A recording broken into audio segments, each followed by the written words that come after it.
es miércoles. Vamos a tener una oración. Hay que inclinar el rostro. Amante Padre que estás en el cielo, te damos gracias por darnos este día, Dios, por darnos esta oportunidad de congregarnos en tu nombre y en tu presencia. Te pido que este mensaje nos ayude a nosotros a buscarte, Dios, a buscar crecer en ti, Dios. En nombre de Jesús. Amén. Lo que quería repasar era la historia de José en la prisión, pero antes de entrar en la prisión, quiero adelantar un poquito la historia y ver el momento en que José está probando a sus hermanos, ya después en su vida. Y ahora, como les digo, es fácil para nosotros leer la historia de José, leer las historias de la Biblia. Es fácil para nosotros porque nosotros ya tenemos el fin en mente, nosotros ya sabemos qué pasa al final. Pero para vivirla es otra historia. Mientras José estaba pasando por este evento, a través de su vida, él no sabía cuál era el final.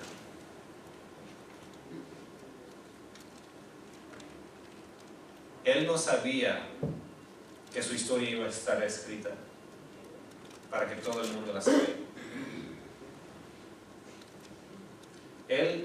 Para él sí mismo, él nada más era una persona común y corriente, una persona hebrea, de un padre con muchos hijos. Él no era nada. Tal vez así como nos sentimos cada uno de nosotros aquí. Y es importante que nosotros también podamos experimentar eso cuando leemos la historia de los personajes de la Biblia. Para eso nos tenemos que sumergir en la historia, ver el mundo por los ojos de los personajes de la Biblia, meternos en su situación. Y José, cuando era pequeño, tenía sueños, pero él no podía ver el futuro. Él no sabía lo que le iban a hacer sus hermanos. Él no sabía que iba a salir de la prisión vivo.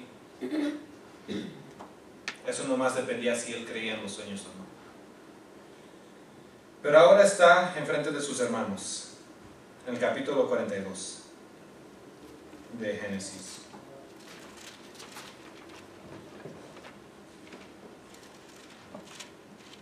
Está enfrente de sus hermanos y está hablando a sus hermanos. Y es la primera vez que ve a sus hermanos después de muchos años. ¿Cómo se sentía? ¿Feliz? Tal vez feliz. Pero si se pone a pensar, ¿cuál fue la última vez que vio a sus hermanos? Metieron a la cisterna. Cuando lo metieron a la cisterna, cuando lo vendieron. Esa fue su última impresión de sus hermanos. No nada más estaba feliz. Feliz tal vez. Miedo. Ese fue un evento dramático. Si no tuviera esa misma impresión de cuando lo vendieron, de cuando lo estaban planeando matarlo, si su cuerpo, si su instinto no reaccionó de una forma negativa, eso sería sorprendente. Pero aquí está, tal vez con una tormenta de emociones, y está planeando algo y los acusa a sus hermanos de ser espías. Pero ¿cuál es el propósito? Él quiere ver que todos sus hermanos están allí, menos Benjamín, su hermano su único hermano completo. Y él lo quiere ver. Pero él no conoce a sus hermanos. Él no sabe qué hacer enfrente a ellos. Él no sabe si los puede confiar o no. Entonces los acusa de ser espías y el verso 16 dice: enviad a uno de vosotros y traiga a vuestro hermano, y vosotros quedad presos, y vuestras palabras serán probadas si hay verdad en vosotros, y si no, vive Faraón que sois espías. Entonces quiere ver a su hermanito. Dice: ustedes son espías, tráiganme a su hermanito. El verso 25: después mandó José que llenaran su saco de trigo y devolviesen el dinero de cada uno de ellos, poniéndole en su saco, y les diesen comida para el camino, y así se hizo con ellos. Entonces le regresó el dinero. ¿Para qué? Para ponerle miedo, para ponerle un sentido de urgencia a sus hermanos, para que se apuraran. Imagínense sus hermanos que tienen a uno de los hermanos en prisión. Se van a casa, encuentran el dinero. Ahora sí que somos espías. Mi hermano ya va a estar muerto. Tenemos que regresar lo más pronto posible. Y si regresamos sin Benjamín, también. Un sentido de urgencia les pone ahí. Vamos a ver el capítulo 43. Capítulo 43, verso 34. Dice: y José tomó viandas delante de sí para ellos. Aquí es ya después de que trajeron a Benjamín, los invitó a cenar, y ahí está Benjamín. Y dice el versículo: y José tomó viandas delante de sí para ellos, mas la porción de Benjamín era 5 veces mayor que cualquiera de las de ellos. Y bebieron y se alegraron. Le dio 5 veces más a Benjamín que a todos los demás. ¿Para qué? Porque él se acordaba, la Biblia no dice eso, nomás estoy especulando. Él se acordaba que la razón por que le hicieron mal a él era por los celos, la envidia, el favoritismo del hermano más joven. Y ahí está tratando de ver su reacción. ¿Cómo van a actuar esta vez? ¿Aprendieron o todavía sienten esos celos? Los está probando, cosas pequeñas ahí.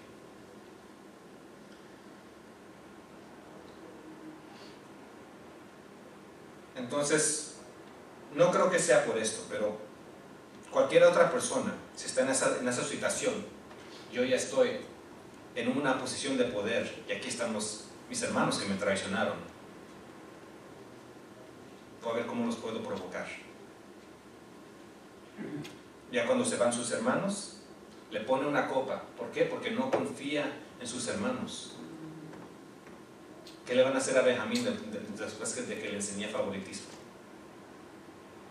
No, mejor hay que regresar a Benjamín. Le pone la copa, le dice al guardia: ve con ellos y regrésame a Benjamín. Y a ver cómo reaccionan. Porque José está probando a sus hermanos para asegurarse cómo está su corazón, su carácter, pero también para asegurarlos a ellos, para probarlos a ellos, para enseñarles que ellos también tienen amor para su hermanito, para Benjamín.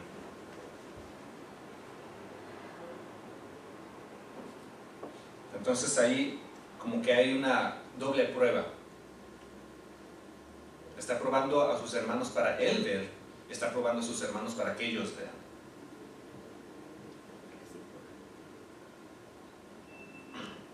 Como digo, ahí está la prueba. Y José no conoce a sus hermanos no se conocen a sí mismos. La última vez que José los vio fue como asesinos, como traidores, como crueles.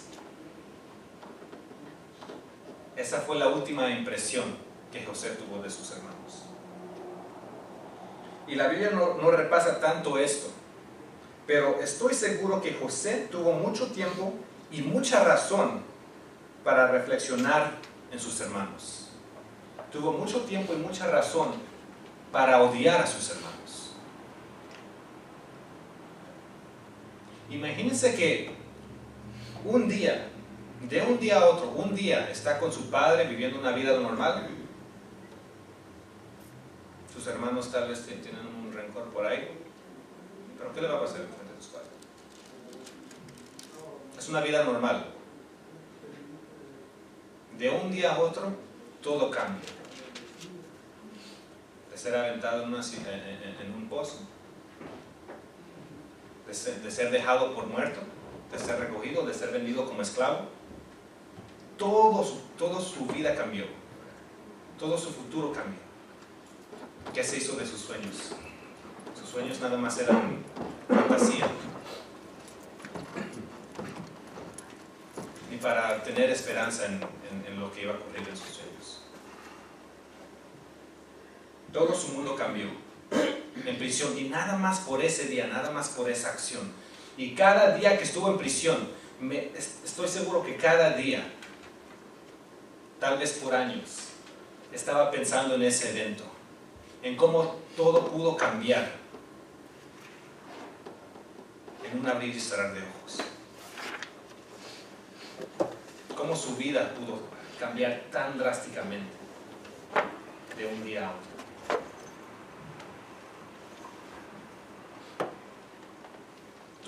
Tuvo mucho tiempo para reflexionar en eso. ¿Cómo puede ser algo así? ¿Cómo Dios pudiera dejar que pase algo así? Si su situación era un constante recordatorio de lo que le hicieron sus hermanos, de que él perdió. Los hermanos, los malos ganaron y el inocente perdió. Y así se acabó la historia, y no hay nada que él pude hacer. No hay nada que él pueda hacer. No importa cuánto grite, su papá no lo va a oír. Ni puede acusar a sus hermanos. Y está corriendo en su mente, ¿qué plan tienen ellos? ¿Mataron a su papá también? ¿Y ellos se fueron? Él no sabe, él no tiene forma de saber qué es lo que hicieron después, lo que intentaron, pero estoy seguro que él pensó en todo esto.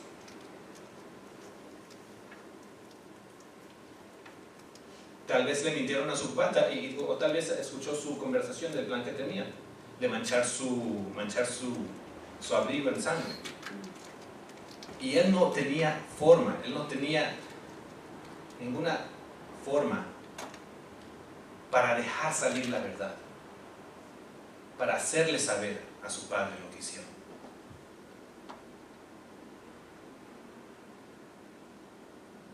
Tuvo tiempo para odiar, tuvo tiempo para cuestionar, tuvo tiempo para maldecir.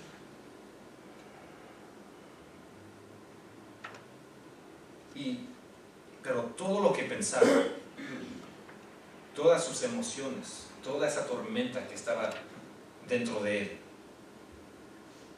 no tenía un fin, no tenía un blanco. Si él maldecía a sus hermanos, para nada. Si él gritaba, para nada.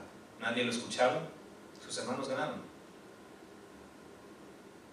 Y cada maldición que él esperaba, hasta si se imaginara asesinar a sus hermanos. ¿Qué cuenta la imaginación?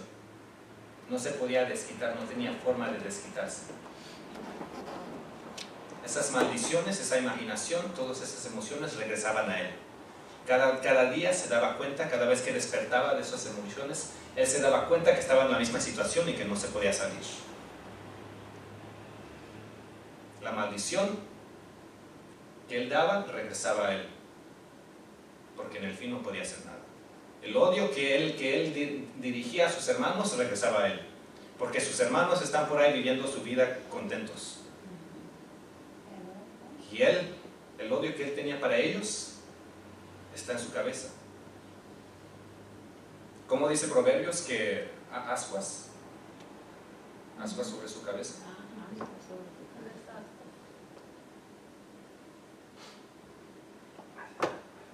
José tenía ascuas sobre su cabeza porque ahí tenía esa frustración y no se podía desquitar.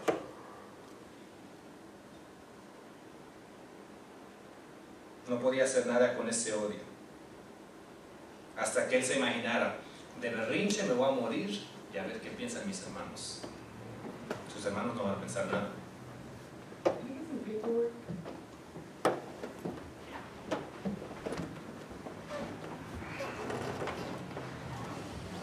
En ese momento, en prisión,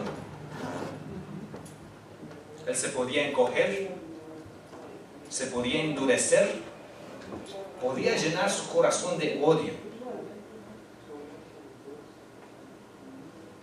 Podía llenar su corazón de odio y morirse en prisión, con ese rencor guardado. Fue echado en un espacio donde todo su ataque regresaba a sí mismo. Y allí aprendió a controlarse. Allí aprendió cuánto vale el odio. Hay unos dichos que dicen, cuando tú odias a una persona, te haces más daño a ti que a la otra persona. Ahí aprendió eso. Allí aprendió a controlar su odio, su indignación, su enojo, su venganza, su prejuicio. Porque todo esto no tenía efecto. Atrapado en esa prisión no tenía efecto. Entonces a fuerza se tuvo que controlar. Allí te das cuenta que todo esto, todo tu odio, todo tu enojo, tu prejuicio no sirve para nada.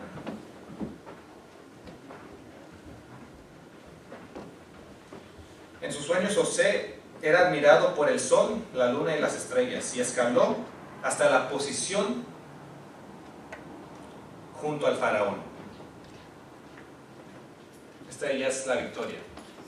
Pero para ser adecuado para esa posición de poder, para que él pudiera ser adecuado, tuvo que tocar el fondo de la perdición, el fondo de la vergüenza, el fondo de la desgracia, para poder tener la fuerza que iba a necesitar para estar junto al faraón. Por eso Dios lo puso en esta situación, para que aprendiera a controlarse, para que su carácter fuera adecuado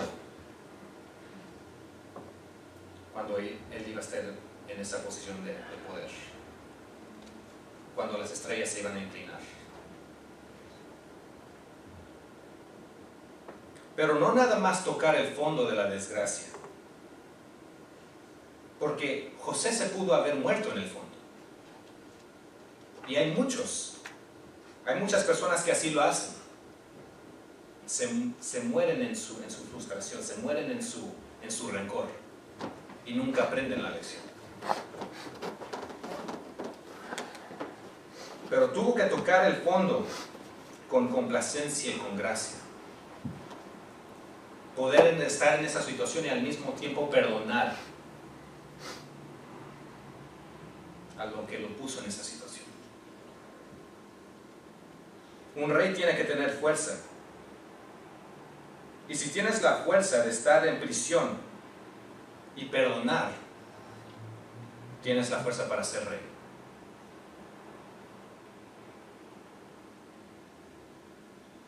Y esta fuerza que él desarrolló en la prisión lo preparó para este encuentro, cuando José estaba preparando, cuando José estaba probando a sus hermanos. Porque si no tenía el carácter adecuado en este momento, ¿cómo iba a tratar a sus hermanos? Ah, mis hermanos ya llegaron, ahora sí. Yo estoy aquí arriba y ellos están aquí abajo, me voy a vengar.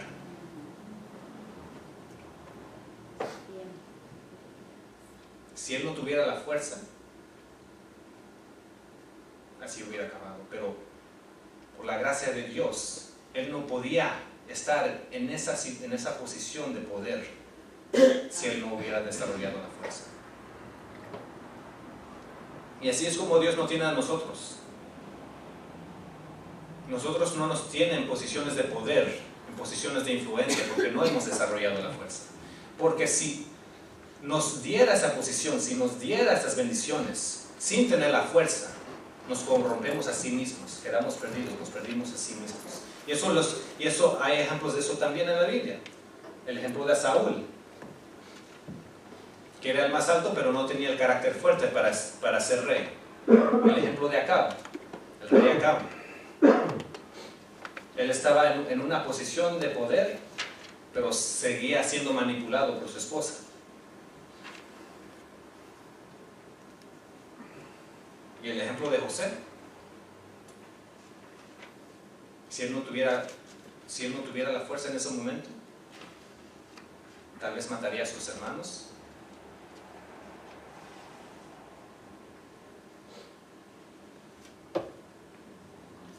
Las personas que están en posiciones de poder sin tener la fuerza, ellos mismos se llevan a la perdición, a la corrupción con ese mismo poder. Es bendición si Dios no nos ha dado ese poder. José estuvo en una situación ideal para crecer.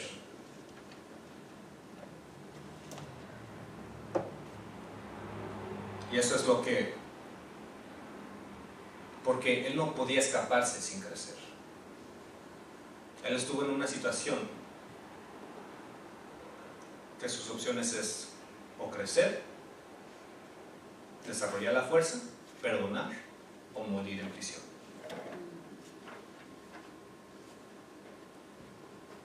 ¿Cuántos queremos crecer aquí? Amén. Amén. ¿Y cuántos queremos estar en situaciones así?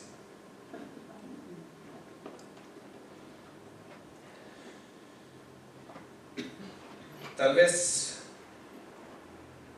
es porque le pidió a Dios tal cosa. Tal vez para José era diferente. Tal vez José en una edad muy temprana, antes de tener ese sueño, se dedicó a Dios y le pidió a Dios: ¿sabes qué? Yo quiero hacer algo grande para ti. Quiero que me pongas en una situación en que yo esté forzado a crecer, esté garantizado a crecer, y no quiero que me saques de allí. No quiero tener una salida, sino crecer en ti. Tal vez él hizo esa oración, tal vez Dios le dio el sueño, esa señal que suele pasar, y tal vez esa oración, tal vez se recordó, tal vez se olvidó de esa oración, pero tal vez la recordó mientras estaba en prisión.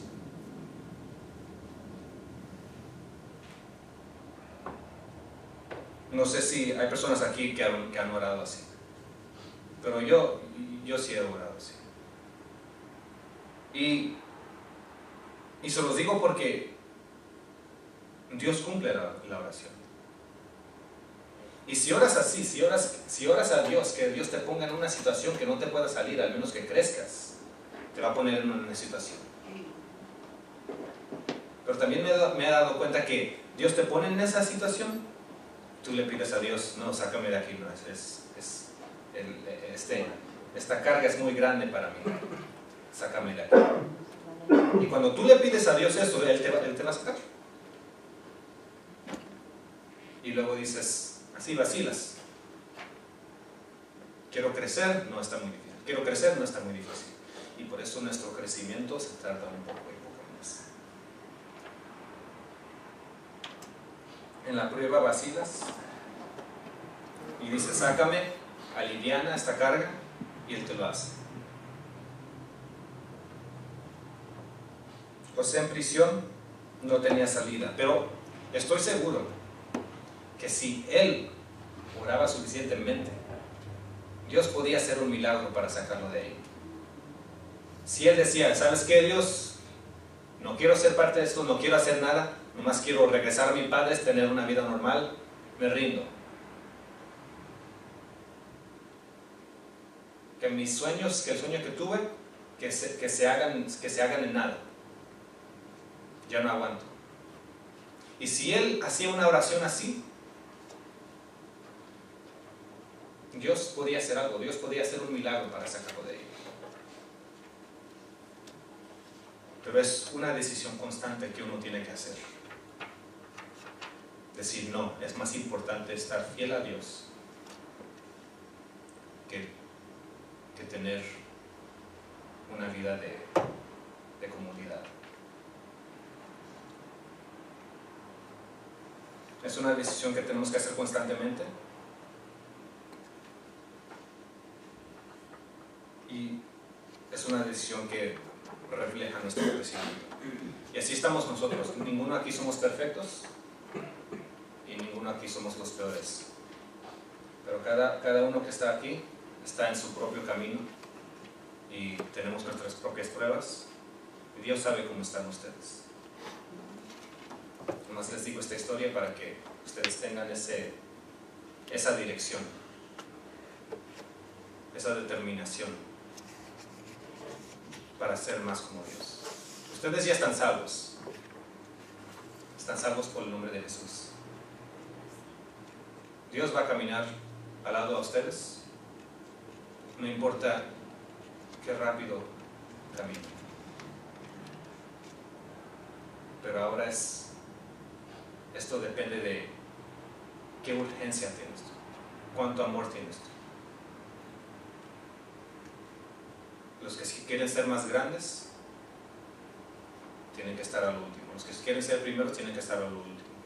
Y los que quieren ser más grandes tienen que ser los más bajos, tienen que ser los que sirven más. Con eso les dejo. Amante Padre que estás en el cielo, te damos gracias por tener esta oportunidad, esta vida que nos das para desarrollarnos, Dios.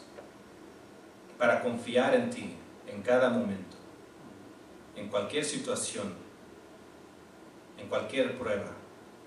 Nuestra lección es que tú estás allí. Amén. Que tú nos amas. No importa lo que es en el lugar que estemos, no importa la tormenta que estemos pasando. Nuestra lección es recordar que en ti hay paz. Amén. Y no necesitamos nada más. En el nombre de Jesús, amén. Amén. Amén.